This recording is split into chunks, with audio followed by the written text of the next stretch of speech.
샬롬. 오늘도 하나님 말씀 앞에 나오신 여러분 환영합니다. 우리 함께 기도하겠습니다. 하나님, 오늘도 우리에게 귀한 말씀 주시니 감사합니다.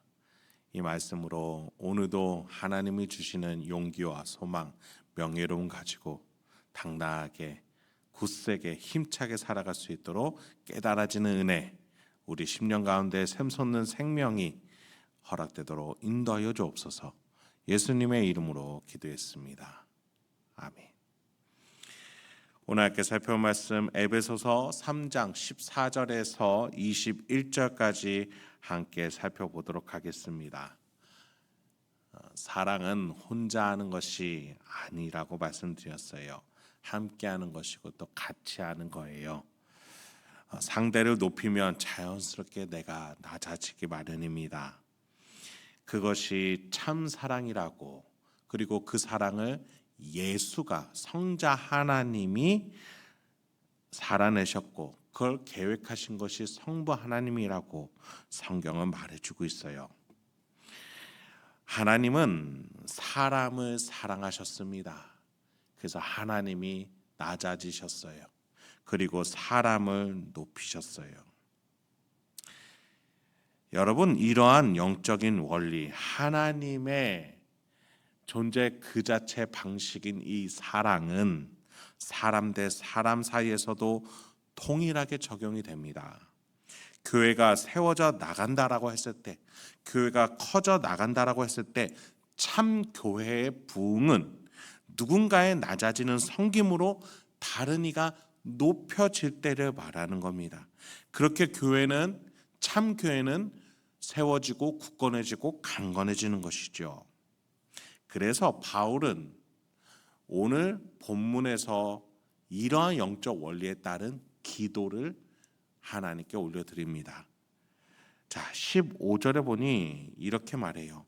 이름을 주신 아버지 앞에 무릎을 꿇고 비노니. 에베소 교인들을 위해서 기도하는 바울이에요.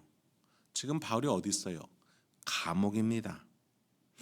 감옥에서 자신이 개척한 교회를 향해 나를 대접해달라, 내가 필요한 것이 이런 것이다, 내가 너무 힘들다 라고 말해도 모자랄 판인데 바울은 에베소 교회를 위해서 오히려 기도하고 있어요. 그의 기도 제목이 무엇입니까? 17절 하반절이에요. 너희가 사랑 가운데서 뿌리가 박히고 터가 굳어지기를 원한다라고 기도하고 있어요. 사랑 가운데서, 사랑 안에서 사랑으로 드리는 기도로 바울은 그 에베소 교회가 문제들을, 갈등을 극복하며 세워지고 강건하게 되며 흔들리지 않기를 바라며 지금 이 기도를 드리고 있는 거예요.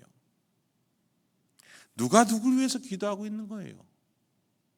우리의 육신적인 눈으로는 이 구도가 당장 이해가 되지 않습니다. 그래요. 이것을 하나님의 사랑의 눈으로 봐야 이해가 되는 거예요.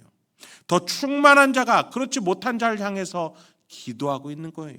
감옥에 갇힌 자가 에베소라는 가장 부유한 도시에 있는 이들을 향해서 기도한다라고 했을 때 다른 관점이 필요하다는 것이죠. 자, 이 바울의 기도를 배워서 우리도 이 나라 이민족 한국 교회를 위해 또 여러분의 일상에서 만날 다른 이들을 향해서 충만함으로 기도할 수 있는 저 여러분들에게 소망합니다.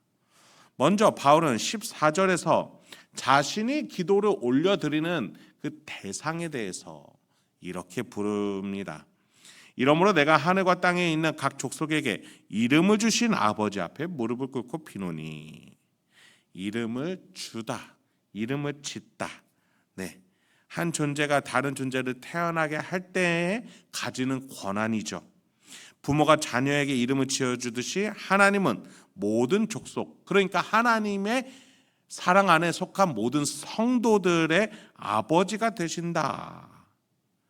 자, 이미 죽어서 저 천국의 아버지 품에 안긴 성도들이나 아직 이 땅에 살고 있는 모든 성도들에게나 하나님을 아버지라고 부르는 한 가족이 되도록 하나님은 그들을 모으셨어요. 예수님 또한 하늘에 계신 우리 아버지여라고 부르게 하신 것을 기억합니다. 네, 바울은 이방인이 주축이 된 에베소 교회에게 이런 하나님을 아버지라고 부르라고, 저 하늘에 있는 성도들이나 땅에 있는 성도들이나 모두 다 우리는 한 가족으로서 한 아버지를 섬기고 있다, 그 아버지께 기도를 드릴 수 있어야 된다라고 가르치고 있는 것이겠죠. 그 본격적인 기도 내용은 우리가 계속 살펴본 편지의 내용과 같이 뜬구름 잡는 이야기가 아니에요. 현실성 있는 하나님의 능력을 간청하고 있어요. 16절부터 19절의 한 문장이에요. 한번 제가 천천히 읽어드려 보도록 하겠습니다. 그의 영광의 풍성함을 따라 그의 성령으로 말미암아 너희 속사람을 능력으로 강건하게 하시오며 믿음으로 말미암아 그리스도께서 너희 마음에 계시게 하시옵고 너희가 사랑 가운데서 뿌리가 박히고 터가 굳어져서 능히 모든 성도와 함께 지식에 넘치는 그리스도의 사랑을 알고 그 너비와 길이와 높이와 깊이가 어떠함을 깨달아 하나님의 모든 충만하신 것으로 너희에게 충만하게 하시기를 구하노라. 바울이 뭐라고 기도합니까? 첫 번째, 속사람을 강건하게. 자, 두 번째, 뿌리가 박히고 터가 굳어지게. 셋째, 사랑을 알고 깨닫기를 원한다. 자, 이 세 가지를 기도했어요. 강건해지고 굳게 세워져서 깨달아서 얻어지기를 원한다. 무엇을요? 19절 하반절에 충만해지기를 원한다. 이 세 가지를 통해서 너희가 충만해지기를 원한다. 자, 충만이 무슨 말입니까? 한껏 가득 차다. 가득 차니 차고 넘쳐서 흘러 넘치는 거죠. 그 정도의 존재가 되기 원한다. 에베소 교회가 성도의 인생을 이렇게 차고 넘쳐서 흘러내려지는, 강건하고 뿌리가 박혀서 굳어져서 사랑을 깨달아 그 사랑이 차고 넘쳐 흐르기 원한다. 그 기도를 하고 있는 거예요. 여러분, 이 기도를 드리고 있는 바울이 그렇기 때문에 이 기도를 에베소 교회를 향해서 적용하고 있을 수 있는 것이죠. 바울은 현실에서 적용될 그 기도 제목, 현실성 있게 이루어질 그 기도 제목으로 속사람이 강건해져야 된다. 둘째, 뿌리가 박히고 터가 굳어지게. 셋째, 사랑을 알고 깨닫게 원한다. 그래서 사랑으로 말이죠. 여러분, 우리가 바울의 인생을 잠깐 다시 한번 볼까요? 그의 환경과 상황, 조건은 너무나 열악하죠. 고대 감옥의 인권은 없다시피 했죠. 당장 내일 죽을지도 모르는 게 그의 인생이고 지금 당장 먹고 입고 자는 것 자체가 열악해요. 그냥 길거리에서 지내는 게 더 나을 정도로 고대 감옥은 정말 너무나 사람이 있을 곳이 못 돼요. 오늘 상황에 바울의 상황이 그러한데 그의 마음은, 그의 영성은 충만한 거예요. 그러니 이러한 기도가 흘러나오는 것이죠. 고통과 고난, 눈앞에 있는 상황을 뛰어넘게 합니다. 16절에 보니 하나님이 본래 풍성한 분이시니 우리도 충만해지고 풍성해질 거라는 귀결에 이르게끔 하는 게 그의 영성이었어요. 그 과정이 어떻게 돼요? 16절과 같이 성령이 우리 마음속에서 속사람을 강건하게 하실 거야. 또 17절에서 그 성령이 강건하게 하시니 우리 속사람이 무엇이 생긴대요? 믿음이 생긴대요. 그 결과 예수 그리스도가 하신 일, 그의 사랑, 그의 헌신이 우리 영혼의 중심에 굳건하게 세워지게 되니 어떤 상황 속에서도 그 사랑으로 우리가 흔들리지 않게 된다. 그 영적인 원리를 순서대로 하나하나 나열해주고 있는 거예요. 여러분, 다시 한번 말씀드릴게요. 하나님이 본래 풍성하신 분이니 그의 기도는 우리도 풍성해질 거야. 그렇게 말해요. 그 중간 과정 속에서 성령 하나님이 우리 속사람을 강건하게 하시면 우리 마음 가운데 믿음이 생겨나게 되고 그 믿음은 예수의 사랑이 무언지 깨닫게 이르게 할 거야. 그 깊이와 길이와 높이와 너비가 어떠함을 깨달아 하나님의 충만하심이 무엇인지를 너희가 마침내 이 존재 속에서 누리게 될 거야. 그 예수의 사랑을 깨달으면 그 하나님의 충만이 너희 가운데 임하게 될 거야.